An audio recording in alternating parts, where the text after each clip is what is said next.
serah jawatan kepada Datuk Seri Anwar Ibrahim.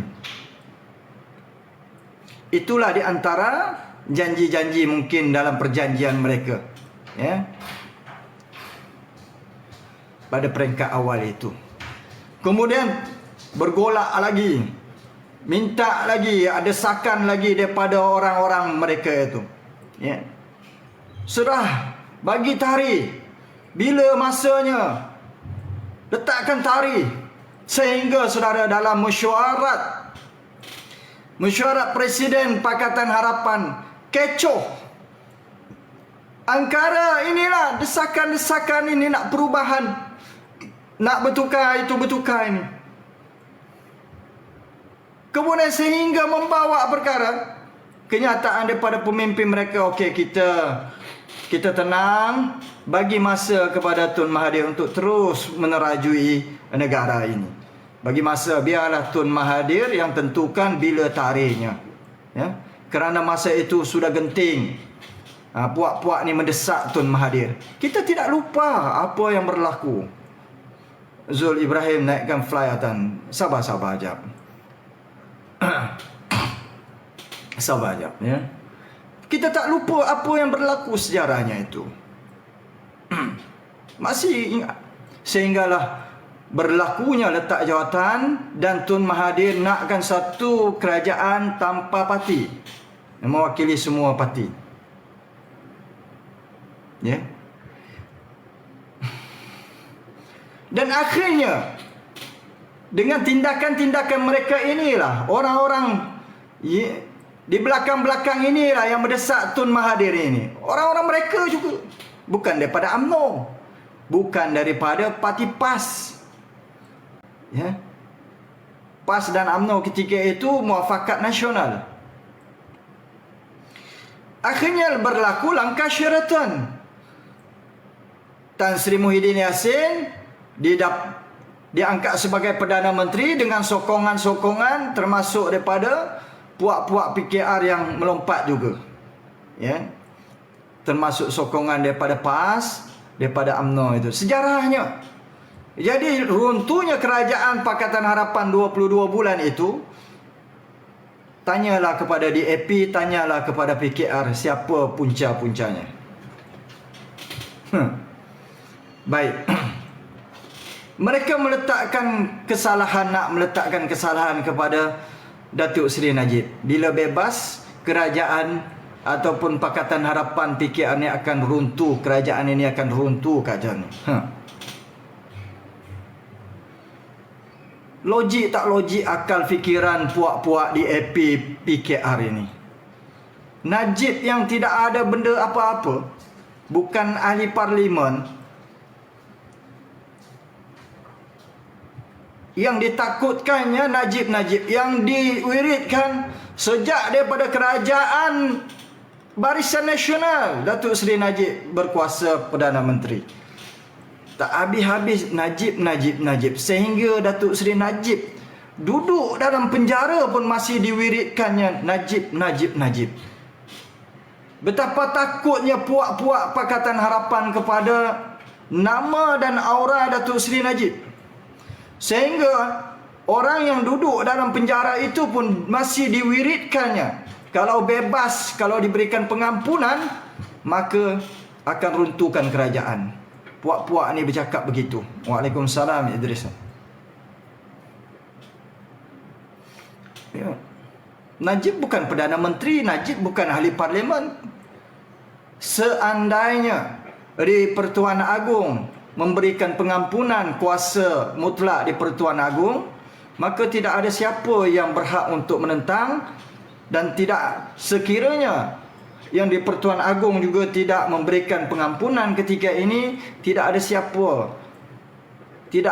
siapa rakyat Malaysia yang boleh menentang juga. Kuasa pengampunan itu terletak kepada budi bicara Kebawah-Duli Yang Maha Mulia Seri Paduka Baginda yang di Pertuan Agong. Kita hormatlah. Tapi puak-puak ni ada tak rasa hormat begini? Pemimpin UMNO hendak mengutus warkah memohon pengampunan diraja.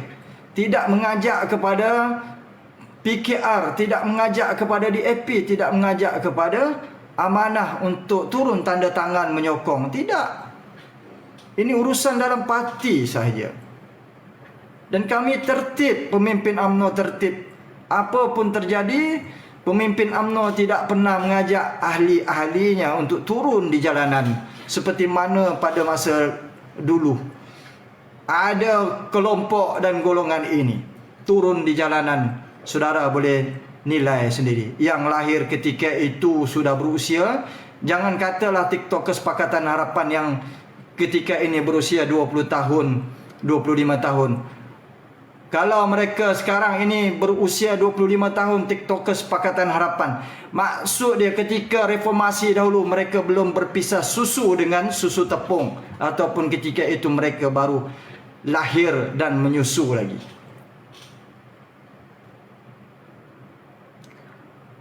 Ini isunya, saudara.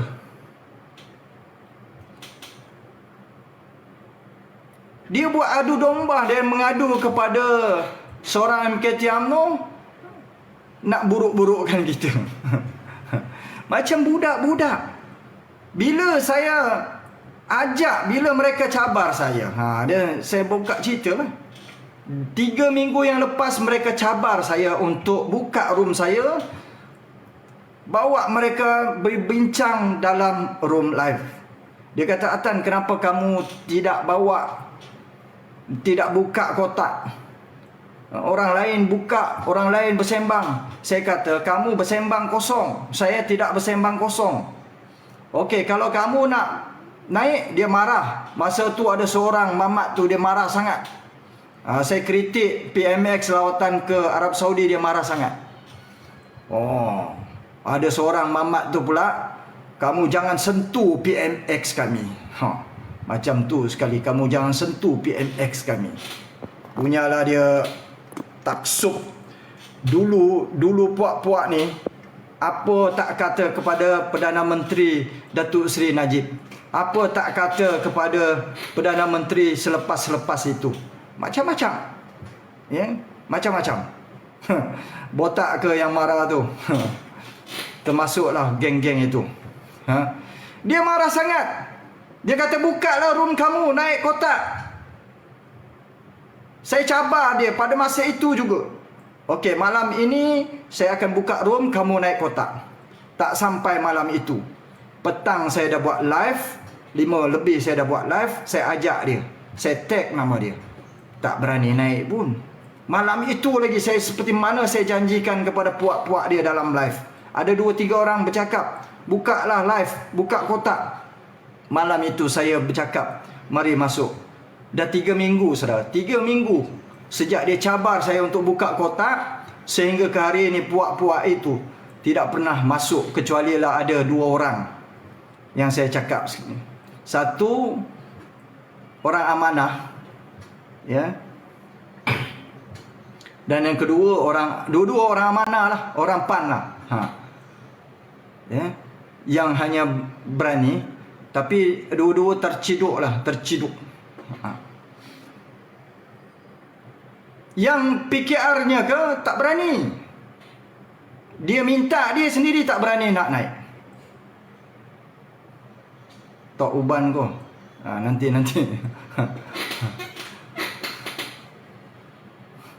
Tengok bahasa-bahasa dia menulis. Memaki hamun, mencarut. Inilah mentaliti puak-puak ni. Tengok. Okey. Tuan-tuan, perempuan, jangan ikut perangai-perangai orang-orang yang koyak dan panas. Bila koyak, dia ada 3 kategori. Koyak dia, satu, dia marah-marah. Yang kedua, dia mencarut-carut, memaki-maki. Yang ketiga,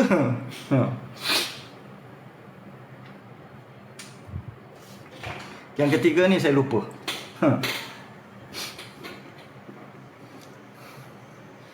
Baik, itu dia. Turning point dia tak berani naik, buat-buat ni. Itu sebab saya kata mereka ni bacul dan penakut. Ajak naik, berbahas. Apa yang kamu tak setuju, apa yang saya lontarkan, kamu bahas. Kita berbahas, kita demokrasi. Jangan sampai langgar kepada fitnah, kepada hasutan, kepada perkara-perkara yang melanggar ketenteraman awam. Come on, berhujah. Kamu tak setuju dengan hujah saya, kamu lawan hujah. Hujah lawan hujah, bukan hujah lawan penakutan.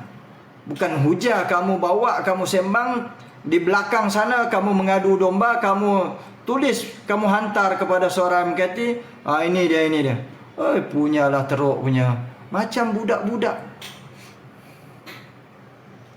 Macam tak ada akal fikiran. Kita bawa dia berhujah sini, dia tak mau. Takut koyak, takut terciduk ke apa ke. Kita tak tahu. Penjilat PMX yang ni.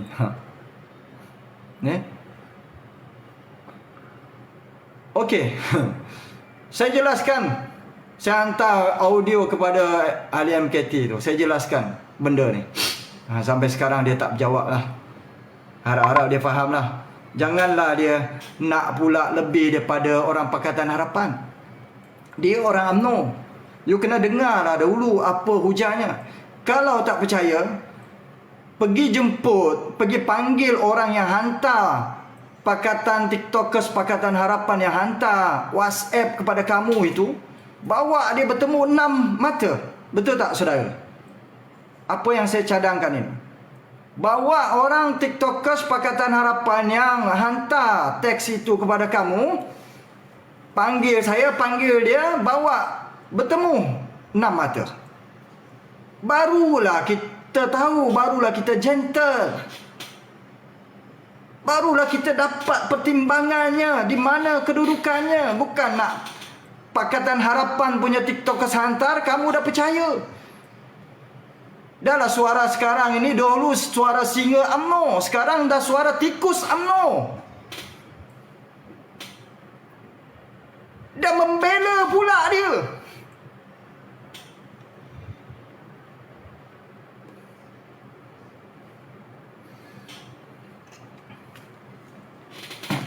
Sedangkan saya kata kepada orang ini, kepada MKT UMNO ini, you tak duduk dalam TikTok, you tak tengok. You ada TikTok pun you tak tengok room-room perbincangan TikTokers Pakatan Harapan. Apa yang mereka buat? Apa yang mereka lontarkan? Apa yang mereka cakap? Pasal Datuk Seri Najib. Puak-puak ni tidak bersetuju.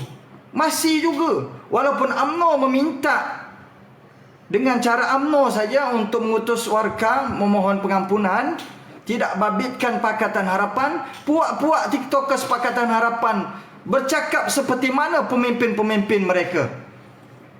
Masih tidak bersetuju, masih bila pembebasan daripada pengampunan di Pertuan Agong ni, masih mereka nak membantah. Kami tidak bersetuju, kami dengan macam-macam hujah-hujah mereka. Datuk Seri Najib belum melalui 1/3 lah hukuman. Sepatutnya begitu.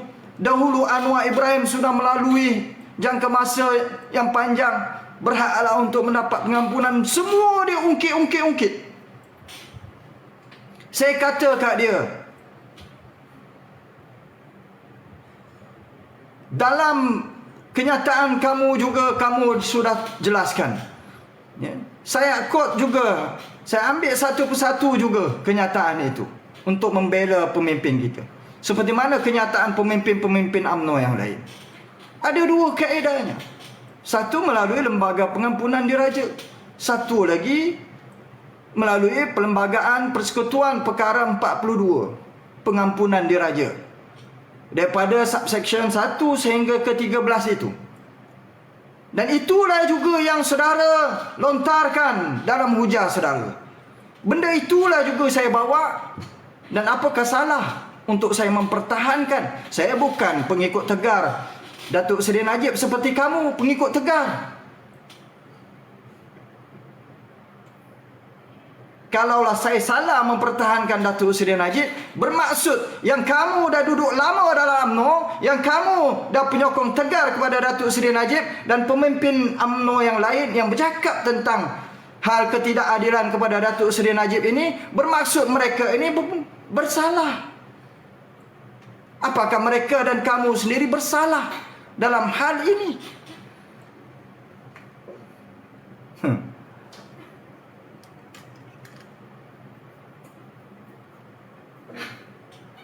So ada lebih baik kamu sebagai orang tengah dengar daripada TikTok Kesepakatan Harapan, bawa dia duduk semeja, dengar daripada saya, bawa saya duduk semeja, kita bertentang 6 mata. Macai koyaatan. Bawa bertentang mata, barulah dapat keadilan. Kamu sembang malam-malam, sembang dalam live keadilan tentang Datuk Seri Najib. Tapi benda ini pun kamu tidak berlaku adil kepada saya. Sembang kosong saja.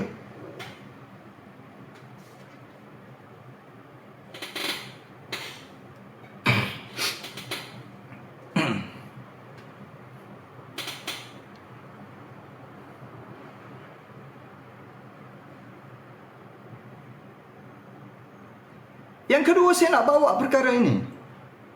Ulasan daripada APEC Cina. Ulasan daripada Facebook APEC Cina. APEC Cina ni saudara boleh kenal lah, ya. Dia kata, saya baca lah, ya. Terima kasih Najib. Mohon maaf Najib.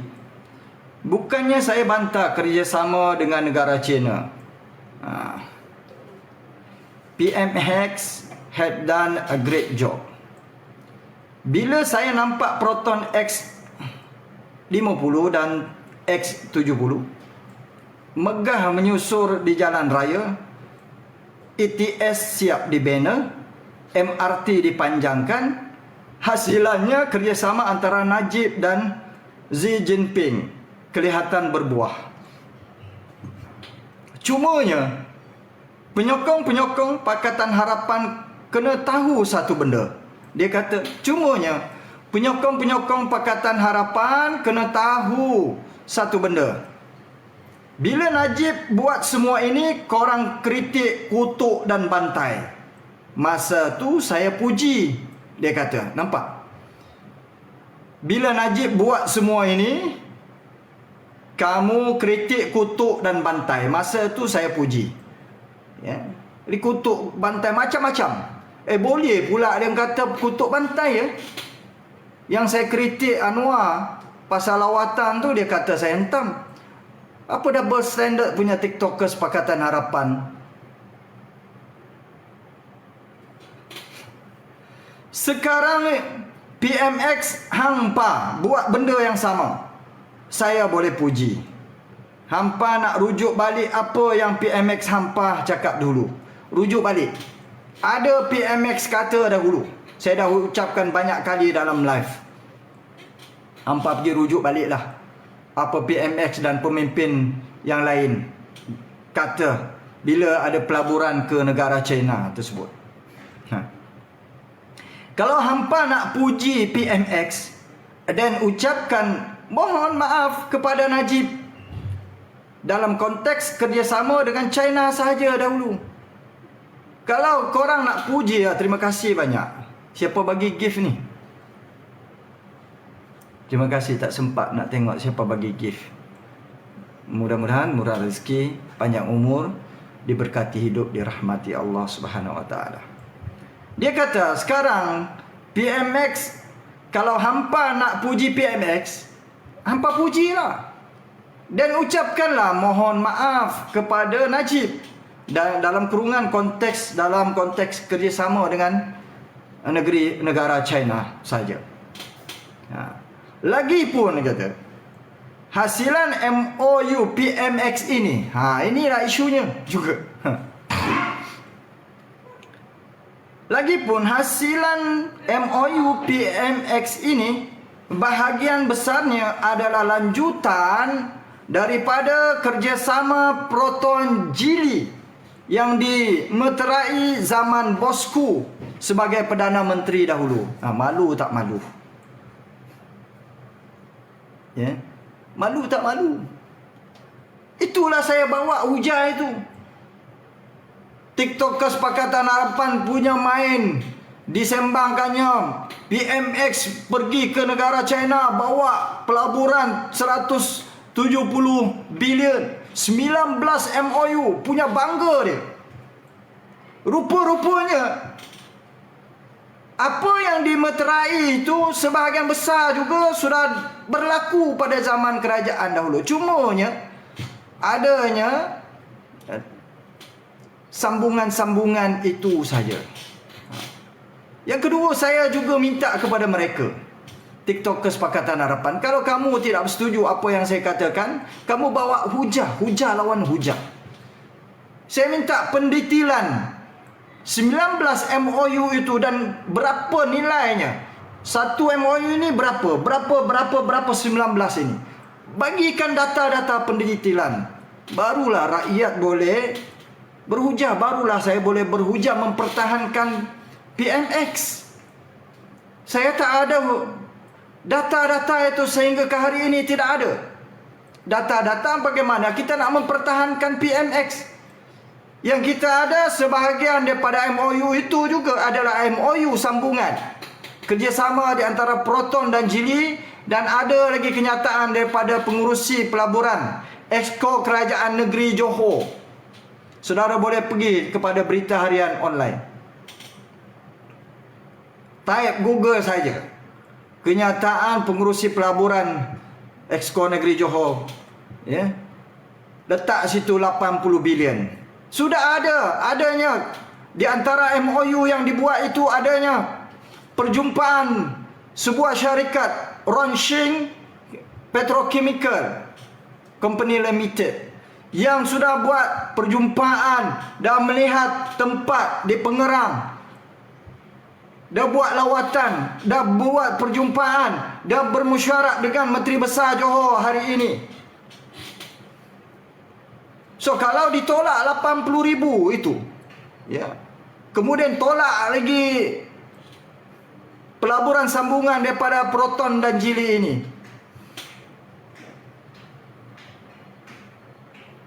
siapa, berapa saja tinggal, berapa banyak tinggal yang betul-betul PMX bawa pelaburan daripada negara China.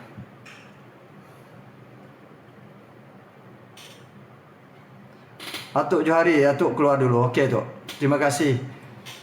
PM6 terbaik, Mira kata ya. PM6 terbaik. Okey Atuk, nanti buat live saya akan masuk Atuk. Jadi berapa? Sebab itu saya katakan, dan ada juga kenyataan daripada seorang CEO Iris Institute. Saudara pergi Google kepada TikTok Iris, IRIS Institute. Saudara boleh tengok, baca dan dengar apa komen dia pasal lawatan PMX ke negara China. Pergi Iris Institute TikTok, Dan kita minta pendetilan berapa. Bawalah hujah TikTok Kesepakatan Harapan, bawa hujah ini. Tapi sehingga ke hari ini mereka pun tak bawa hujah-hujah dan detail-detailnya ini. Sebab apa? Sebab mereka pun tak ada. Nak sembang apa, mereka pun TikTok Kesepakatan Harapan tak ada. Kalau ada, dah tentu dia bawa. Kita minta dia bawa cerita pasal harga barang meningkat, kos sara hidup meningkat, nilai mata wang yang merudum. Dia tak berani nak sembang. Yang dia sembang kalau kita puji PMX, oh, saya puji PMX, kamu baik Atan. Bila kita kritik, dia tak boleh terima. Ni tak taksub. Dia kata kepada pemimpin ataupun pengikut PAS, taksub kepada pemimpin PAS. Dia tak taksub ke? Saya nak bertanya kepada TikTok Kesepakatan Harapan. Saya puji PMX, dia puji saya balik. Saya kritik saja PMX, dia balun saya balik. Masa puak-puak ni pembangkang dahulu, apa yang dia tak balun kritik PM masa itu, macam-macam dia tak sedar. Oh, inilah dia, manusia yang bermuka-muka memang teruk betul puak-puak ni. Sebab itu saya nak nyatakan malam ini, jangan percaya kepada DAP, jangan percaya kepada PKR. Nak marah-marah. Apatah lagi pada parti PAN ni. Jangan percaya puak-puak ni.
Assalamualaikum. Waalaikumsalam warahmatullahi wabarakatuh. Imanda, apa khabar? Selamat Selamat Hari Hari Raya, Raya. Mak Zai Batin. Selamat Hari Raya Tuan. Apa khabar? Khabar baik, Alhamdulillah. Okey, Iman. Apa cerita dia? Ya, saya. Iman, silakan saya bagi floor ini kepada Iman. Saya tak banyaklah nak cakap, tapi apa yang saya lihat lah, yang sepatutnya lah pengumuman PMX kita kan, sebelum Hari Raya tu, sepatutnya lah pengumuman dia lebih kepada menguntungkan rakyat waktu Hari Raya. Ini tak yang pelik bin ajaibnya, harga simen boleh turun. Siap pula Menteri KPKT mengumumkan ada simen rahmah. So jadi saya pelik juga. Apa mengenai simen dengan hari raya ni pula? Orang buat simen ke untuk kuih raya ni kan? Jadi kat situ, benda tu sebenarnya akan jadi satu bahan lawak, bahan jenaka, dan benda ni sebenarnya akan digunakan. Orang kata ni adalah salah satu strategi yang akan digunakan oleh PN untuk orang kata apa? Untuk nak menggunakan satu isu tu untuk nak memberitahu kepada rakyat bahawa ini adalah hasil daripada kerajaan perpaduan. So bagi saya senang sajalah bahawa perangai lama mereka tu dah datang balik. Itu je. Perangai kebebalan. Tak malah saya kata kebebalan masa Pakatan Harapan. Saya bukan nak cakap apa, tapi tak pelik dia waktu kita sepatutnya hari raya yang umum adalah bonus menjawat awam. Bantuan, orang kata bantuan tambahan ataupun bantuan untuk hari raya. Ini harga simen. So apa nak kita nak katakan terhadap PMS ni? Dan satu lagi, apa yang saya dengar hasil daripada rangka lawatan ke China yang menyebabkan PMS kita dapat pelaburan sebanyak 180 bilion macam tu daripada China, sebenarnya adalah hasil usaha daripada Datuk Seri Najib sebelum ni.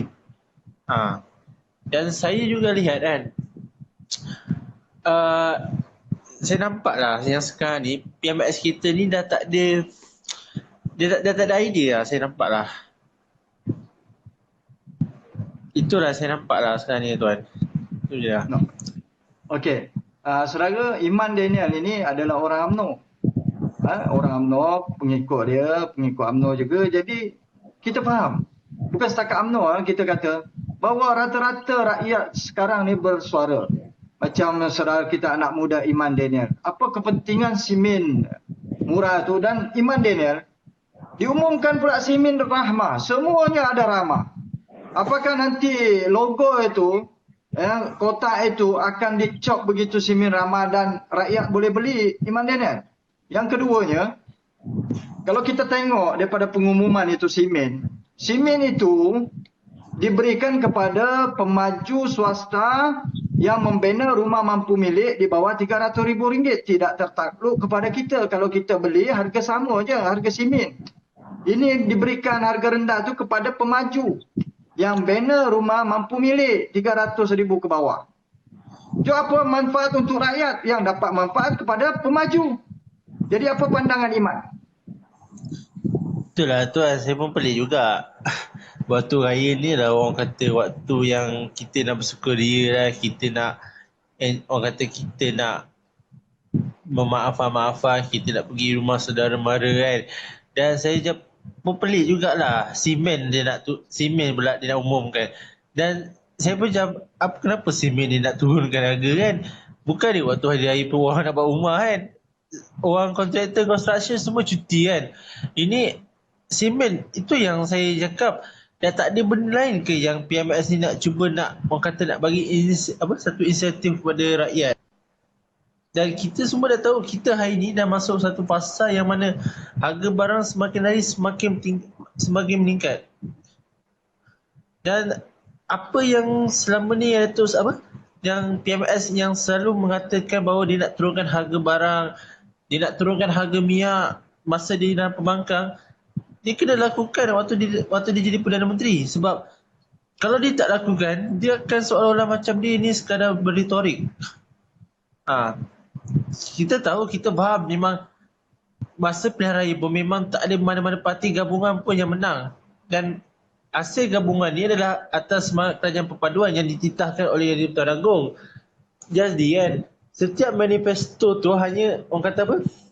Manifesto yang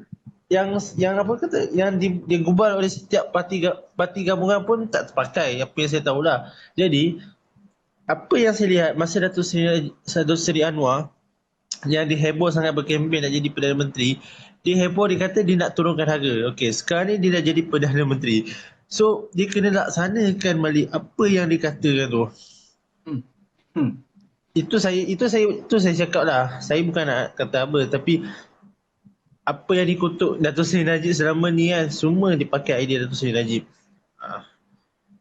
Nak katakan idea ekonomi ke, idea nak bantu rakyat, semua di-collect daripada Datuk Seri Najib. Saudara Iman Daniel, setuju tak bahawa idea Datuk Seri Najib ni dahulu sampai sekarang masih diguna pakai? Ya, saya pun setuju. Sampai sekarang ni dipakai. Bukan nak kata apalah. Bantuan BRIM satu Malaysia dah dulu, orang kata dah macam renew lah, orang kata selalu update kan. Masa PS, orang kata bantuan sara hidup, basah. Masa zaman Muhyiddin lah, PN, bantuan prihatin. Ini zaman Anwar ni lah, sumbangan rahmah. Saya pun tak tahulah apa yang dia nak kalau dia nak collect idea daripada Datuk Seri Najib. Walaupun saya tahu benda tu bagus, tapi yang saya nampak pun kalau dah rasa dah tak ada idea, tak apa, it's okay. Gunakan je lah idea Datuk Seri Najib tu. Sebab sekurang-kurangnya, kita nak, kalau boleh, kita nak stabilkan balik ekonomi negara kita tau. Sebab kita sebenarnya ekonomi negara kita dah rosak teruk. Bukan sebab apa, sebab dah cakap masalah kegawatan COVID-19 dan sebagainya itu bukan, memanglah itu salah satu faktor. Tapi faktor yang lebih besar ni adalah disebabkan sikap dan juga cara pentadbiran Pakatan Harapan selama 22 bulan dan termasuk Perikatan Nasional. Yang dulu ni masa zaman Najib kita hidup mewah. Saya tak nak cakap lah, memang hidup kita mewah. Bagaikan emas, hujan emas lah turun kat bumi lah. Tapi bila Pakatan Harapan ambil alih saja, kita tengok apa jadi. Segala aset negara telah dijual oleh mereka. Apa yang selama ni Datuk Seri Najib buat untuk rakyat, seperti mewujudkan satu projek HSR, ECRL, habis semua dibatalkan. Nasib baik projek ECRL tu dia tak dibatalkan. Kalau dibatalkan saya tak tahu apa nak jadi lah. Sebab projek ECRL tu salah satu pembangkit untuk orang kata apa, nak bangunkan ekonomi bagi sekitar Pantai Timur kan.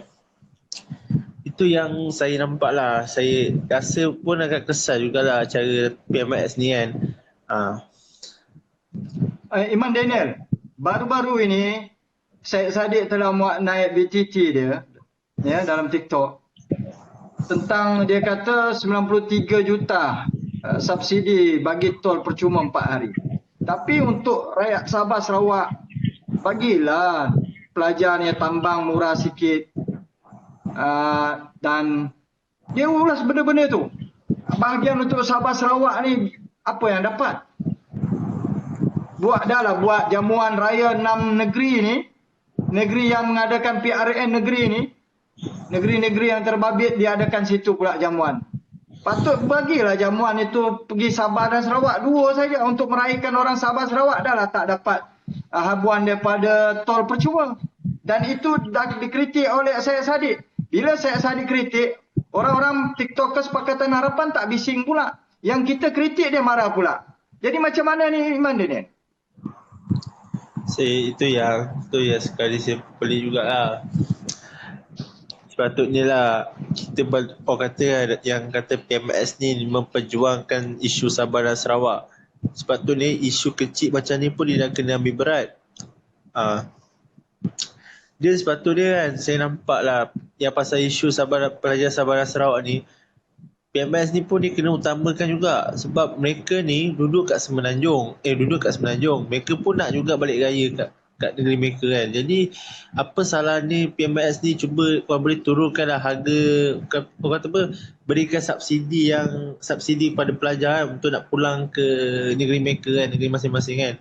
Dan satu lagi juga, saya nampak lah, kalau saya tak nampak pun yang orang kata apa, tak ada nampak lah promosi, orang kata pun harga tiket penerbangan pun diturunkan. Kalau ada pun adalah harga tiket penerbangan yang biasa, yang orang kata apa, setiap tahun pun mesti akan ada penurunan. Tetapi untuk mereka macam contoh pelajar-pelajar Sabah Sarawak, mereka harus dibantulah sebab mereka pun ada hak mereka juga. Dan saya nampak pun isu dalam Sabah Sarawak ni adalah salah satu poin utama Pakatan Harapan masa mereka berkempen. Jadi bagi saya kalau isu macam ni pun mereka tak boleh nak selesaikan macam mana mereka nak memperjuangkan isu lain kan. Itu pandangan saya tuan. Okey. Sepatutnya pada hari ini kita rakyat nak bincangkan pasal kos sara hidup yang tinggi, harga barangan yang melambung tinggi, kemudian minta KWSP bersasar tak dapat. Yang dibagi pula adalah tol percuma. Okey, kalau kita lihat hari ini, tol ini juga dimiliki oleh Khazanah Nasional 51% dan 49% adalah daripada KWSP. Bermaksud dia, kalaulah Syed Saddiq kata 93 juta subsidi itu, maka yang bayar ini juga adalah daripada Khazanah dan juga daripada KWSP. Duit kerajaan dah tentu duit rakyat. KWSP itu jugalah duit rakyat juga, simpanan orang-orang yang menyimpan. Kalau ini boleh dibagi 3-4 hari ini percuma, kenapa pula tak boleh bagi KWSP bersasar? Kenapa nak gunakan air cagar yang mana bank betul-betul boleh dapat keuntungan daripada DV ataupun daripada faedah yang dikenakan kepada rakyat ataupun pencarum ataupun peminjam ataupun mereka yang memohon air cagar ini.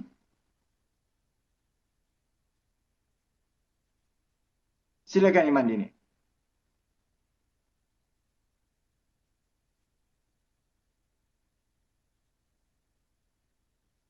Iman Dini.